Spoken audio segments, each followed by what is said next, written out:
All right, hey, what's up, guys? We wanted to shoot this quick video to demonstrate what it takes to make some body composition changes, whether that's weight gain or weight loss. Okay, we deal with a lot of athletes that need to put on a lot of weight just for better performance. We deal with athletes that may need to lose a little bit of weight to increase their performance.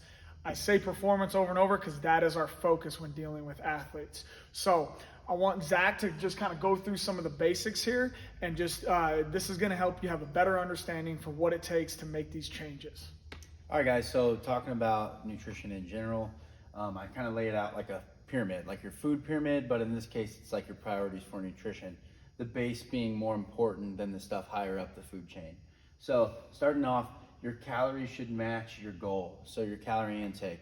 That means if you want to gain weight, you're gonna need to be in a surplus or eating more food than you burn, taking in more food than you burn. The other side of that coin is if you're trying to lose weight or lose body fat, you're gonna wanna burn more calories than you take in, all right? So that's the calorie balance piece. That comes first, that's priority. All the other stuff above that comes secondary to the calories, all right? And then moving up to the next level is your macros. So as an athlete, as someone who trains, as someone who competes in sports, you need a certain amount of protein intake to keep your lean muscle mass. And especially if you want to build muscle mass and gain weight, you want to gain muscle, of course. You're probably going to gain some fat, and that's normal, and that's okay. That can be helpful for performance, actually. But you definitely want to gain lean mass as much as possible. So eating a sufficient amount of protein, getting in enough carbs to support your activity levels, etc. Those are your macros, your carbs, fats, and proteins. A next step up from that would be your timing. So like, when do you eat your carbs throughout the day? If you work out first thing in the morning, it would be wise to get carbs in around your workout first thing. If you have a game in the afternoon after school, it would be wise to have a snack that has some carbohydrates before your game. So talking about when you get in the what is the timing. From there, composition, that's like the quality of the foods that you eat. Eating enough vegetables so you get your micronutrients and dietary fiber. And eating foods that are generally considered more whole, unprocessed type foods rather than relying on Cheetos for 1,000 calories of your diet, not advised. Supplements, that's the tip of the pyramid, is the least consequential. That's the icing on the cake at the very end, the last 1 or 2%. That's not even something we need to address at all unless you're taking care of everything else downstream.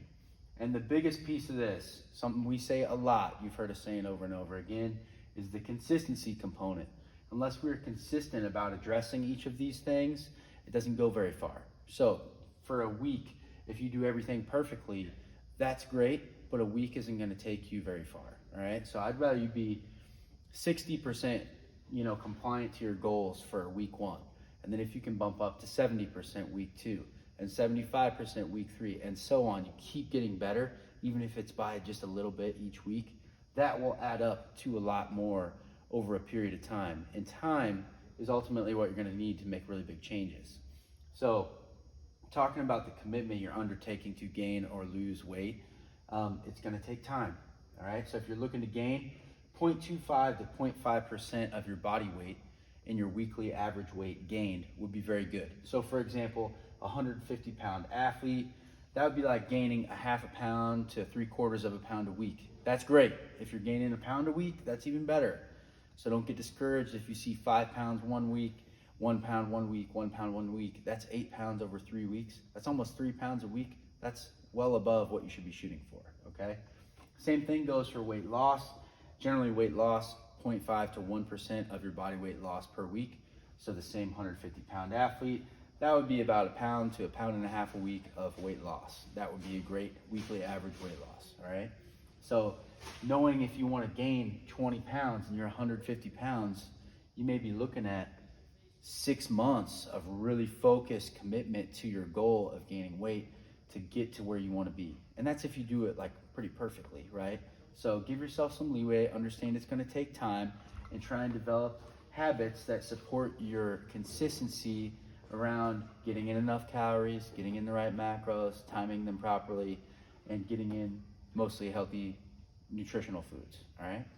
And guys, so it's important to point out, especially for some of our weight gain athletes, that weight gain won't always look like the best diet that would line up with health. Okay, now we're not, your parents and parents were talking to you here as well. Some of the athletes that need to gain weight, that need to get to the next level in certain things, it's not going to look like it may be the most healthy way of doing things. It is the best way to do it. Some are vastly underweight that need to gain. Now, those of you that are going to be more in a weight loss category, that's definitely going to line up more with a health approach. Okay, so I think that's really important to point out, that it doesn't always line up. Performance and health don't always go hand in hand, but it's definitely going to help set them up for the future. And then when we find that weight, then it's a matter of maintaining in a very healthy approach. Yeah. The maintenance part, I would argue, is probably just as difficult, if not more difficult, than a weight loss or a weight gain phase. That's where you try and find habits that are going to help you sustain the changes that you made.